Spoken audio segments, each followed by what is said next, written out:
Bonjour à tous.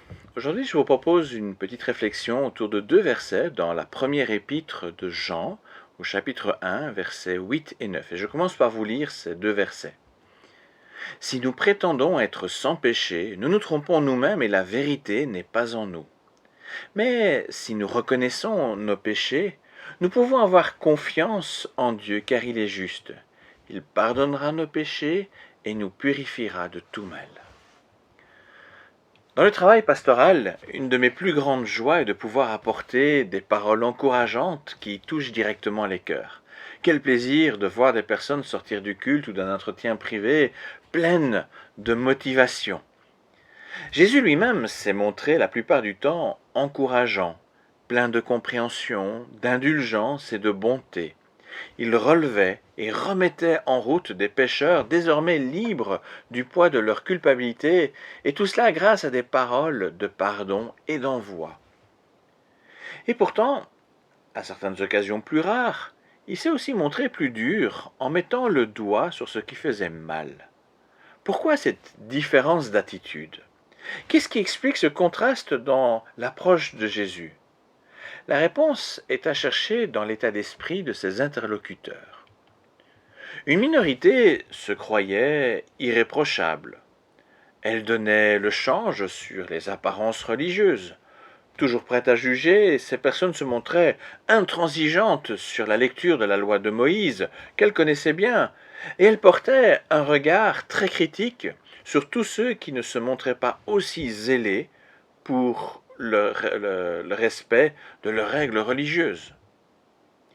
Or, ce sont justement avec ces personnes que Jésus a montré le plus de fermeté, afin de révéler leur erreur, mais aussi surtout leur manque d'amour. C'est très probablement en pensant à ces personnes que Jean, témoin direct de Jésus, a écrit « Si nous prétendons être sans péché, nous nous trompons nous-mêmes et la vérité n'est pas en nous. » Et puis, il y a les autres, qui savaient bien qu'ils n'étaient pas irréprochables. Leur conscience les accusait. Que pouvaient-ils vraiment espérer si ce n'est une grâce totalement imméritée? Quand ils ont entendu Jésus qui pardonnait, leur cœur a dû se remplir d'espoir et d'une joie incroyable. Ils savaient que leur péché les tenait à l'écart. Or voilà un homme qui leur tendait la main en leur proposant un recommencement, un nouveau départ sur de meilleures bases.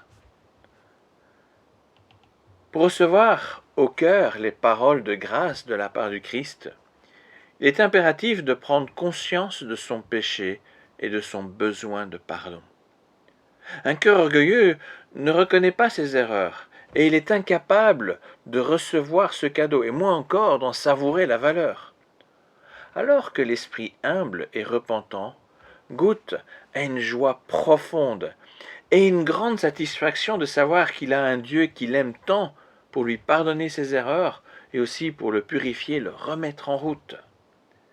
C'est pourquoi il est salutaire pour tout chrétien de s'examiner lui-même avec lucidité, c'est-à-dire en osant un regard vrai et sans compromission sur ce qui déplaît à Dieu.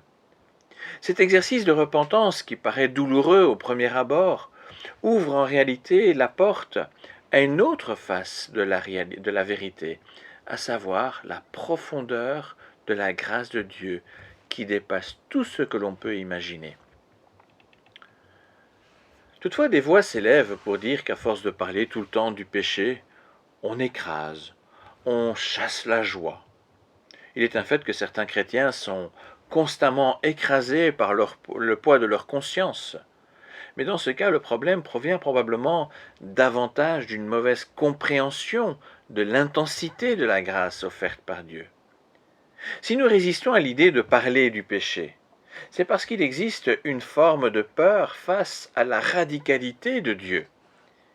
Il est parfois plus facile de choisir la voie de la compromission que celle d'un changement pour nous rapprocher d'une position claire donnée par Dieu dans sa parole. Nous avons peur de nous avouer que nous aimons certains de nos péchés et que cela nous fait vraiment du mal d'envisager un renoncement. Cet attrait, en fait, est un lien invisible qui nous prive de la joie de la liberté possible en Christ.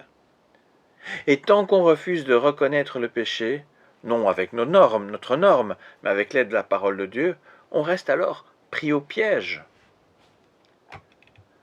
Nous péchons consciemment ou inconsciemment pour remplir des vides en nous. Or, nous rencontrons des difficultés à voir comment remplir ces vides par autre chose de meilleur. La repentance implique donc un acte de foi, une confiance en Dieu en lui laissant la possibilité de remplir lui-même ces vides de la façon la plus adéquate. Quand on laisse cette porte ouverte avec foi et patience, on s'émerveille alors de constater non seulement qu'il nous fait grâce, puisqu'il ne nous traite pas selon nos erreurs, mais plus encore qu'il nous comble de sorte à nous remplir de ce qui vient de lui, et qui procure qui nous procure un juste épanouissement durable et la joie. C'est pourquoi nous avons tout avantage à confesser nos péchés sans crainte, non pour être écrasés et attristés par une peine momentanée, mais de sorte à vivre désormais libres, épanouis dans la vraie joie grâce aux bénédictions de notre Dieu. Et en fait, d'une vraie repentance découle toujours la joie de la louange.